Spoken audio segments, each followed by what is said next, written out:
Hello, welcome to Spain Unfiltered. If you've been thinking about buying a home in Spain, then chances are one of these is right up at the top of your wish list. So in this video, we're going to take a close look at swimming pool ownership in Spain.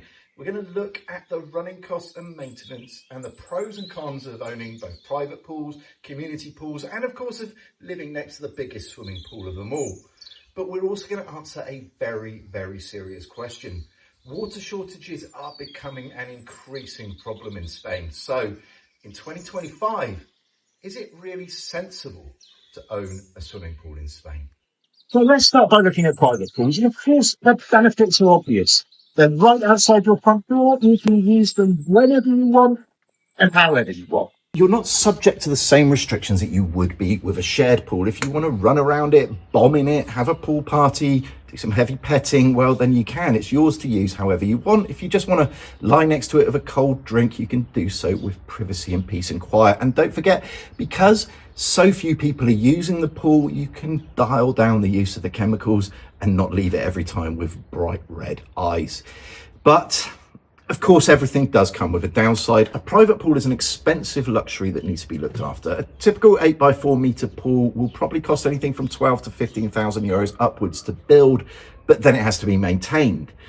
Now, if you're living in the property yourself, that's not such a big deal. 30 minutes or so a week is about what it takes to give the pool a bit of a hoover, a brush down, and to check the chemical levels. And the chemicals themselves aren't too expensive. You're probably looking at about 15 euros a month to cover the cost of those. But then there's the pumps. You need to run those for at least 4 hours a day, more at other times in the year. So allow €1 to €2 a day to cover the electricity costs there. And of course, then there's the water itself. Evaporation alone can take anything from 800 to 1200 litres of water from an 8x4 metre pool on a weekly basis. And of course, it has to be topped back up. So overall, the cost of owning a pool of that size is going to be about €650 a year in maintenance. But remember, that's only if you maintain it yourself. If you're not resident in the property and you need to pay somebody to look after it while you're not there, that's going to cost you another €120 a month. And it brings the overall cost of owning an 8x4 pool up to about €2,000 a year.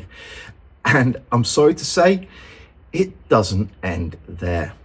Private pools need a lot of maintenance. Sometimes jobs are simple. We replaced the pool pump a few years ago at a cost of about €250. And well, a couple of years ago, we needed to repair a leak and we took the opportunity to make some changes to the pool at the same time, just to make it a little bit more easily accessible. And well, that cost a few €1,000. This year, we have a problem with a fungus that's got into the pool's grout.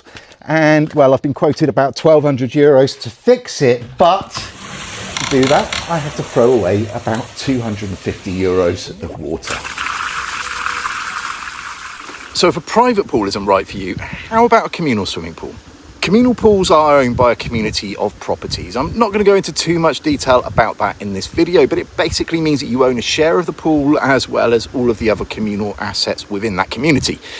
The advantage of this is that you are not entirely responsible for the upkeep of the pool, but you share the cost and the maintenance with all of the other neighbours within that community. The community deals with all the cleaning and the cost, and you contribute to that cost through your community fees.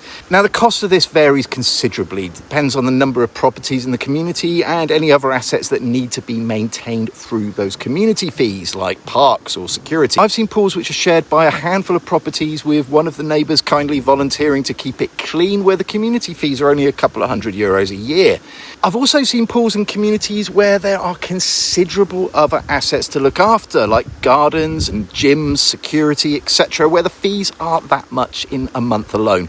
But one little tip: if you are looking at a property in any community, make sure you check the minutes of the AGM and of the community accounts to see whether there's a contingency fund in the budget. If no fund has been built, then, well, when big maintenance jobs come around, the community may need to ask for an extraordinary payment in order to cover the costs.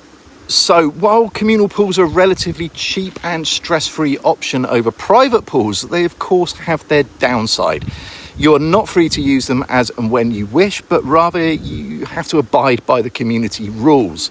This means no pool parties and only using the pool within the hours permitted by the community. It's worth checking these rules before committing, and also, well, if the pool's right outside your property, you need to bear in mind that it might be in heavy use during peak season, and, well, you may find the resulting noise to be a little bit of a nuisance. And then you've got the biggest swimming pool of all, the sea. Now, you might think I'm being a bit silly including the sea in a video about swimming pools, but there is some rhyme and reason behind this.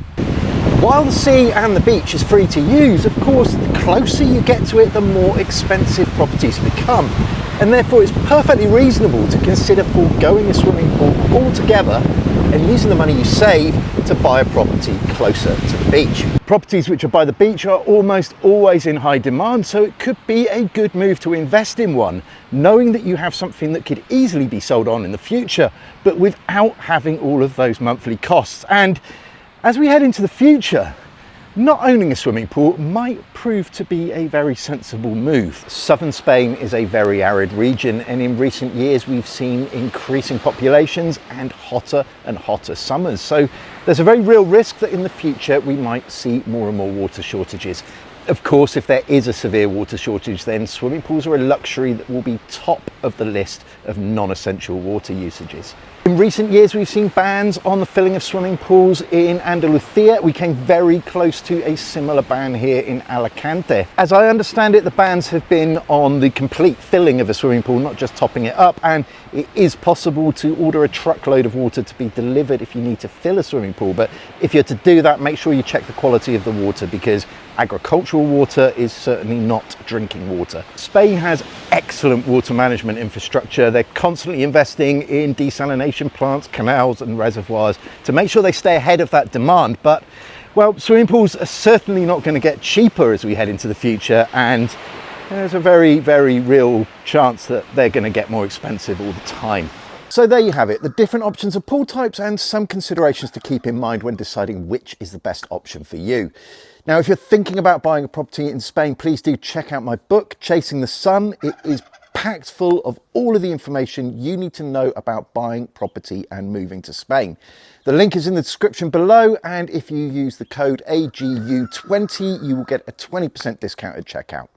If you found this video useful, I'd really appreciate it if you would give it a like and subscribe to the channel. Click on the bell to be notified when the next video is live, and in the meantime, well, thank you very much for watching.